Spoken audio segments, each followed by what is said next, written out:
নমস্কার, আপনারা দেখছেন ঈশান বাংলা প্রাইম টাইম সংবাদ। সঙ্গে রয়েছে আমি সিদ্ধার্থ। প্রথমে দেখে নেব আজকের প্রাইম টাইম শিরোনাম।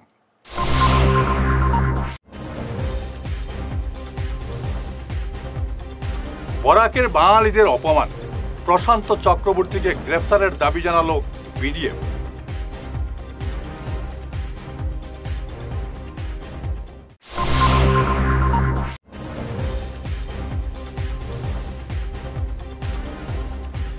গরুকে ধাক্কা মেরে লক্ষ্মীপুরের পাবদায় ঘটনাস্থলে মৃত্যু বাইক চালকের।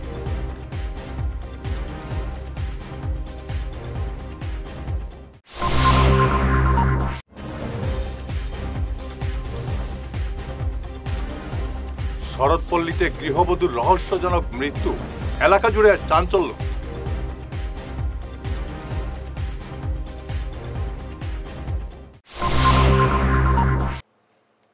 এবারে বিস্তারিত ঈশান বাংলা প্রাইম টাইম সংবাদ। বরাকের বাঙালিদের অপমান করায় প্রশান্ত চক্রবর্তীকে গ্রেফতারের দাবি জানালো বিডিএফ। আজ এক সাংবাদিক সম্মেলনে বিডিএফের মুখ্য আহ্বায়ক প্রদীপ দত্ত রায় বলেন, বাংলা সাহিত্য সভার শিলচর শাখার হোয়াটসঅ্যাপ গ্রুপে প্রশান্ত চক্রবর্তী বরাকের বাঙালিদের আত্মঘাতী মেরুদণ্ডহীন বরাকি বাঙালি হিসাবে আখ্যায়িত করেছেন। এতে অপমান করা হয়েছে বাঙালিদের। বাঙালির জাত্যাভিমানে আঘাত দেওয়ার জন্য তিনি প্রশান্ত চক্রবর্তীকে গ্রেফতারের দাবি জানান। সাংবাদিক সম্মেলনে এছাড়া উপস্থিত ছিলেন প্রচার সচিব জয়দীপ ভট্টাচার্য, ঋষিকেশ দে প্রমুখ।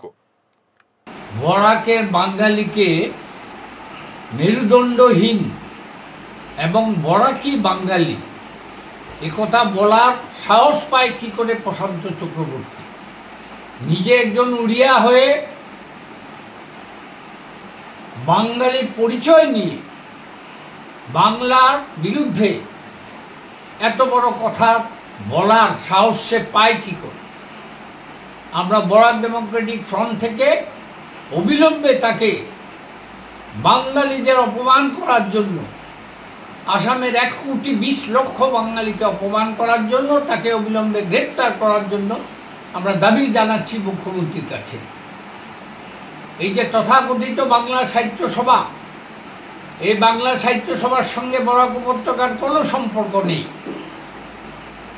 গুটি কয়েক মানুষ আছে, ব্রিটিশ আমলে যেরকম আমাদের রাজাকার ছিল, আমাদের বরাক উপত্যকার ভাষা আন্দোলনের সময় কিছু রাজাকার ছিল, তেমনি বাংলা সাহিত্য সভার নামে কিছু বরাক উপত্যকার রাজাকারের সৃষ্টি হয়েছে।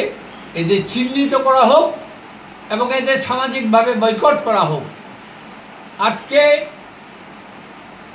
বাঙালির বিরুদ্ধে এত কথা বলার পর আসাম বিশ্ববিদ্যালয় আসাম আন্দোলনের ফসল, আসাম চুক্তির ফসল, বিশ্ববিদ্যালয়ের মঞ্চে দাঁড়িয়ে এমন কথা বলার সাহস যে পায়, তার ব্যাপারে মুখ্যমন্ত্রীর কি বক্তব্য আমরা স্পষ্ট জানতে চাই। আসামের 1,20,00,000 মানুষ, মুখ্যমন্ত্রী মনে করেন কিনা আসাম বিশ্ববিদ্যালয় আসাম আন্দোলনের ফসল, সেটা আমরা জানতে চাই। আমরা সেই সঙ্গে জানতে চাই যে এই যে বরাক উপত্যকার বাঙালি তথা আসামের বাঙালিদের যে এই যে দিনের পর দিন অপমান করা হচ্ছে, এটা ব্রহ্মপুত্র উপত্যকার তথাকথিত কিছু বাঙালি নেতৃত্ব আছে যারা চাইছে বাঙালির নেতৃত্বটা ব্রহ্মপুত্র উপত্যকায় নিয়ে যাক, যে কারণে বরাকের বাঙালি নেতৃত্বের সঙ্গে কোনো যোগাযোগ তারা করে না।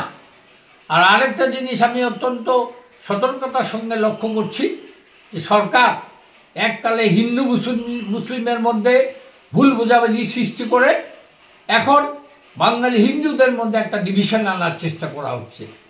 এই সম্পর্কে গোটা আসামের বাঙালিদের কাছে আমি অনুরোধ করছি, এই সমস্ত বিভ্রান্তিমূলক খবরে আপনারা পা দেবেন না।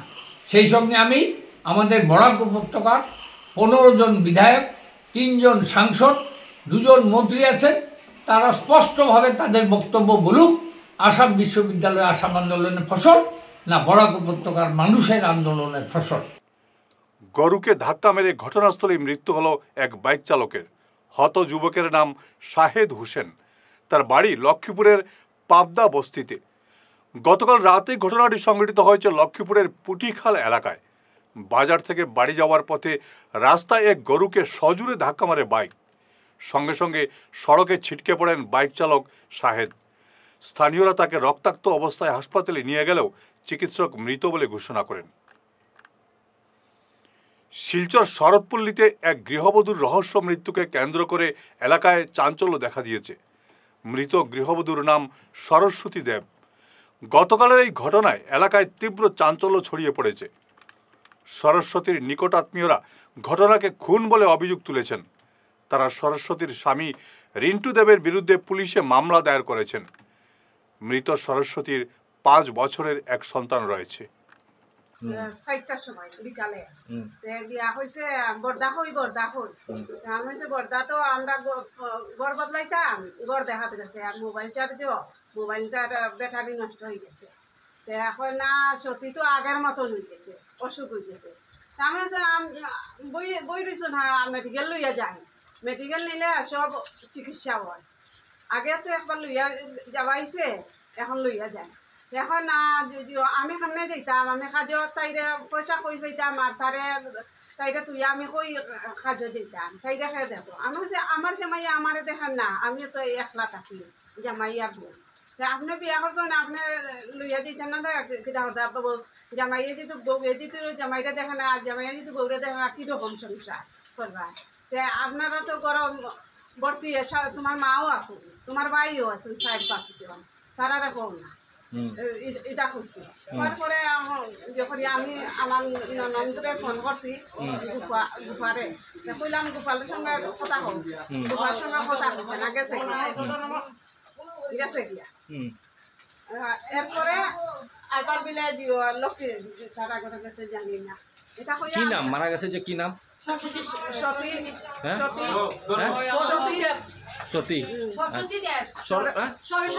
সরস্বতী দেব। আর জামাইয়ের নাম? রিন্টু দেব। আচ্ছা, কোন জায়গাত মারা গেছে, কোন জায়গাত মারা গেছে এটা জানি না। আমরা বাইরে আসলাম, তারা ফোন করে কইছে মারা গেছে আজকে শুনছি। আচ্ছা, বালা নাম সজল দেব। তা আপনার কি সন্দেহ এটা? হ্যাঁ, আগে কয়দিন আগে তার ভাই মারা গেছিল, তখন তাইরে হাতে মারিয়া ফুলাইলাছিল, ওই সাইড বাড়ি চাইছে।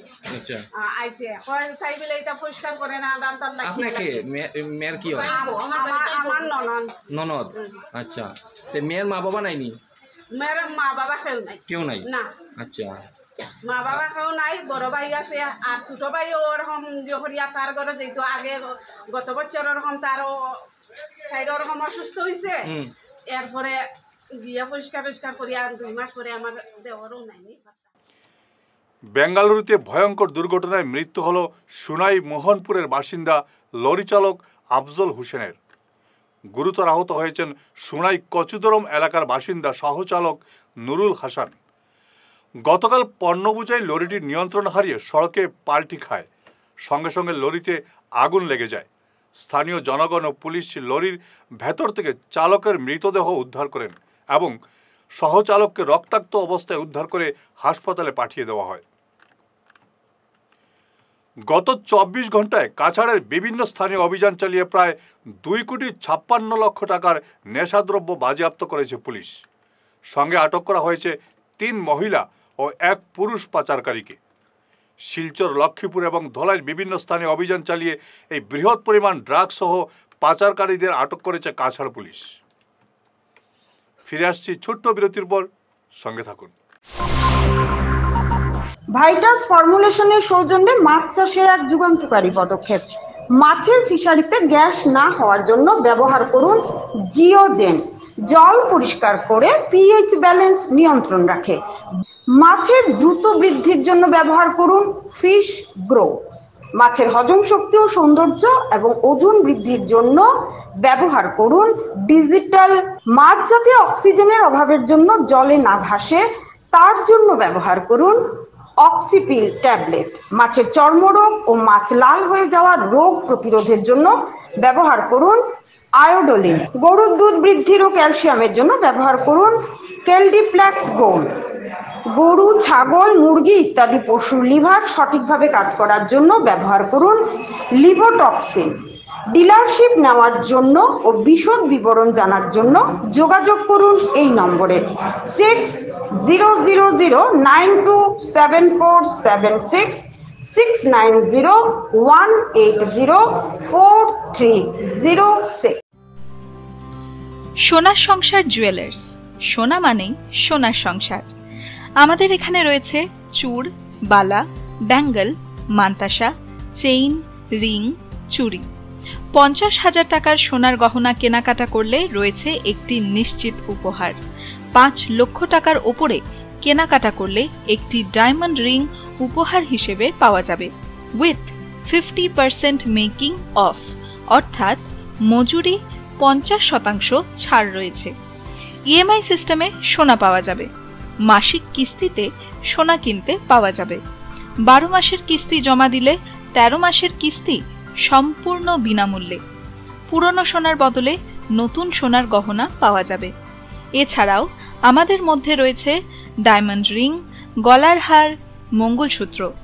ন্যূনতম 50,000 টাকার বিয়ের সেট পাওয়া যায়। সব ধরনের আধুনিক গহনা পাওয়া যায়। তাই আর দেরি না করে চলে আসুন আমাদের সোনা সংসার জুয়েলার্স শোরুমে। আমাদের ঠিকানা NN দত্ত রোড, শিলচর 1। যোগাযোগের জন্য ল্যান্ডলাইন নাম্বার 038422600081, আমাদের মোবাইল নম্বর 9395163088 অথবা 9395178117। বিরতির পর আবারও আপনাদের স্বাগত জানাচ্ছি ঈশান বাংলা প্রাইম টাইম সংবাদে। দক্ষিণ ধলাইয়ের বিদ্যারতনপুর এমই স্কুলে এক আজব কাণ্ডে তীব্র চাঞ্চল্য ছড়িয়ে পড়ে আজ। স্কুল শুরু হওয়ার কিছুক্ষণের মধ্যেই একের পর এক ছাত্রী জ্ঞান হারাতে থাকে। তারা শুরু করে অস্বাভাবিক আচরণ। মাত্র 10 মিনিটের মধ্যে প্রায় 20 জন ছাত্রী জ্ঞান হারায়। স্কুলে ভূত ভর করেছে বলে গুজব ছড়িয়ে পড়ে এলাকায়। ছুটে আসেন স্কুল পরিচালন সমিতির সভাপতি। সঙ্গে সঙ্গে স্কুল ছুটি দেওয়া হয়। তবে একাংশ লোক এই ঘটনাকে গণহিস্টেরিয়া বলে সন্দেহ করছেন। 2018 সালে এই স্কুলে এমন ঘটনা সংঘটিত হয়েছিল। আমি বিদ্যারতনপুর এমই স্কুলের হেডমাস্টার মোহাম্মদ নুরুল ইসলাম। আজকে আমাদের ক্লাস যখন আরম্ভ হয়েছে, হঠাৎ বেশ কিছু বাচ্চা মানে অজ্ঞান হয়ে পড়ছেন, বেশ কিছু বাচ্চা মেয়েরা। তখন আমরা এই প্রেসিডেন্টে যোগাযোগ করছি। তখন যোগাযোগ করিয়া ব্যাক কন্ট্রোল দেখে এআরএম এবং ডাক্তার মানে বাসা করে যাওয়া হয়েছে। এর পরিপ্রেক্ষিতে প্রেসিডেন্ট এখানে স্কুলে আসছেন। আওয়ার পরে স্কুলে যখন বেগতি দেখিয়ে আমরা পোর্টাল অ্যাটেন্ডেন্স মাত্র 1 ক্লাস রয়েছে, যার পরিপ্রেক্ষিতে আমরা স্কুলটা আজকের লাগে বন্ধ করতে বাধ্য হয়েছি। আগে এরকম হয়েছিল? হ্যাঁ, আজ থেকে প্রায় 18 ইংরেজি সেম এইভাবে একদিন স্কুলে বেশ কয়েকটা বাচ্চা এরকম হয়েছিল। বেশ দিনগুর পরে আজকে হঠাৎ এইরকম একটা আর কি আগের থেকে আরো বেশি বেশ 15-20টা বাচ্চা অজ্ঞান হয়ে গেছে। মানে আজকের অবস্থা এটা। ছাত্রগুলা ফিট হইয়া পড়ছিল, আমি ছাত্রগুলো ডাক্তারের কাছে লইয়া গেছি করিয়া তারা কয়েকজন দেশে ভালো করলাম। আবার খালি মেয়ে না ছেলে? মেয়েরা ছেলেরা এরকম ক্লাস 6, 7, 8 and 9। মন্ত্রী কৌশিক রায়ের প্রতিশ্রুতি মতো আজ থেকে বিনামূল্যের ফেরি পরিষেবা শুরু হলো কাটিগড়ার সিদ্ধেশ্বর ফেরিঘাটে। এই পরিষেবার জন্য মন্ত্রী রায় তার ব্যক্তিগত তহবিল থেকে 3 লক্ষ টাকা বিভাগীয় কর্তৃপক্ষের হাতে তুলে দিয়েছেন। আজ এক সাংবাদিক সম্মেলনে এমন জানান বিজেপির কাটিগড়া মণ্ডল সভাপতি বিশালাক্ষ দেব, জেলা সহসভাপতি বিপ্লব কান্তি পাল প্রমুখ। 21 মে থেকে আমাদের বরাকের লাইফলাইন গ্রামীণ ব্রিজ বন্ধ হয়ে যাওয়ার পর থেকে আমাদের মাননীয় মন্ত্রী শ্রী কৌশিক রায় মহাশয় প্রত্যেক দিন আমাদের সাথে যোগাযোগ করছেন যে মানুষের যেন কিভাবে সুবিধা হয় কথা বলে, এবং প্রশাসনের সাথেও উনি সবসময় যোগাযোগ রাখছেন। গত পরশু দিন উনি মঙ্গলবারে এসেছেন। উনি গুয়াহাটি থেকে সোমবারে বিকালবেলা আসার পর রাত্রেবেলা উনি ফোনের মাধ্যমে জানিয়েছেন যে আমি মঙ্গলবারে ব্রিজ পরিদর্শনে আসব। তখন আসার পর উনি আমাদেরকে বলেছেন এবং সংবাদ মাধ্যমকে বলেছেন যে 29 তারিখ থেকে ফেরি ভাড়া ফ্রি করা হবে। আজকে সকালবেলা উনি মাননীয় মন্ত্রী আবার খবরাখবর নিয়েছেন জনসাধারণের কোনো অসুবিধা হচ্ছে কি না। এই ফেরি সার্ভিস আজকে থেকে ফ্রি করা হয়েছে। আমাদের মাননীয় মন্ত্রী শ্রী কৌশিক রায় ওনার ব্যক্তিগত তহবিল থেকে 3 লক্ষ টাকা জমা দিয়েছেন বিভাগীয়দের কাছে, এবং আজকে থেকে আমরা দেখেছি যে আমরা খোঁজখবর নিয়েছি এবং আমরা গিয়েছি যে ফেরি কোনো পয়সা নেওয়া হচ্ছে না। তার জন্য আমাদের মাননীয় মন্ত্রী কর্মতত্ত্বপর শ্রী কৌশিক রায় মহাশয়কে কাঠিগড়াবাসী তথা বিজেপি কাঠিগড়া মণ্ডলের পক্ষ থেকে ওনাকে আন্তরিক অভিনন্দন এবং কৃতজ্ঞতা জানাই। লক্ষ্মীপুরের বিধায়ক হয়ে এবং আসাম সরকারের একজন মন্ত্রী হয়ে উনি গেমেন বিজে রাইটার্স ওয়ার্ল্ডের নক্ষত্র খচিত জমজমাট বার্ষিক অনুষ্ঠান সম্পন্ন হলো গত রোববার কলকাতার ভবানীপুর এডুকেশন সোসাইটি কলেজ হলে। বাংলা সাহিত্যের নক্ষত্রদের ও অসংখ্য দর্শকের উপস্থিতিতে সংস্থার বার্ষিক অনুষ্ঠানের আয়োজন করা হয়। হলভর্তি কবি, আলোচক, দর্শকের উপস্থিতিতে প্রায় 150 কবি কবিতা পাঠ করেন সুমিতাভ ঘোষাল, ফটিক চৌধুরী, কানাইলাল জানা, উমাপদ কর, শিলচরের মিতা দাস পুরকাস্ত প্রমুখ। অনুষ্ঠানে বক্তব্য রাখেন গদ্যকার তপন বন্দ্যোপাধ্যায়। এছাড়াও আলোচক ছিলেন সৈয়দ হাসমত জালাল, সৈয়দ কাউসার জামাল, শঙ্করলাল ভট্টাচার্য সহ অন্যান্যরা। অনুষ্ঠান সঞ্চালনায় ছিলেন সুরঙ্গমা ভট্টাচার্য এবং মৌমিতা রাবিয়া। আলোচনা পর্বের সঞ্চালক ছিলেন অতনু ভট্টাচার্য এবং অংশুমান কর। অনুষ্ঠানে প্রকাশিত হয় কবি কালীকৃষ্ণ গুহর কাব্যগ্রন্থ যতদূর নিঃস্বের দূরদৃষ্টি। এছাড়াও ছিল সঙ্গীতা অনুষ্ঠান। সুর রচনা করলাম, তারপরে সুর ভুললাম, স্বরলিপি লিখতে জানি না। ওই যে সুরটা রচনা করলাম, এখন সুর তো আর 5 জনে দুবেলা রচনা করতে পারছে না, সেরকম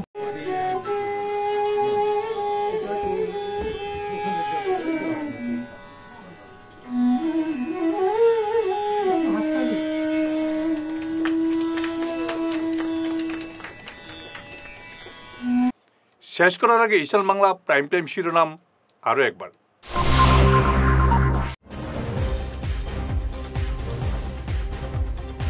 বরাকের বাঙালিদের অপমান, প্রশান্ত চক্রবর্তীকে গ্রেফতারের দাবি জানালো বিডিএফ।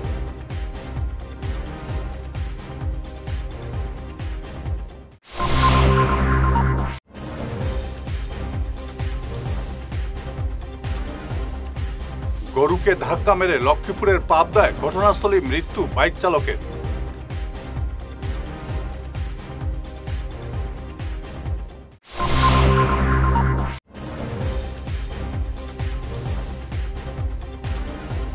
শরৎপল্লীতে গৃহবধূর রহস্যজনক মৃত্যু, এলাকা জুড়ে চাঞ্চল্য।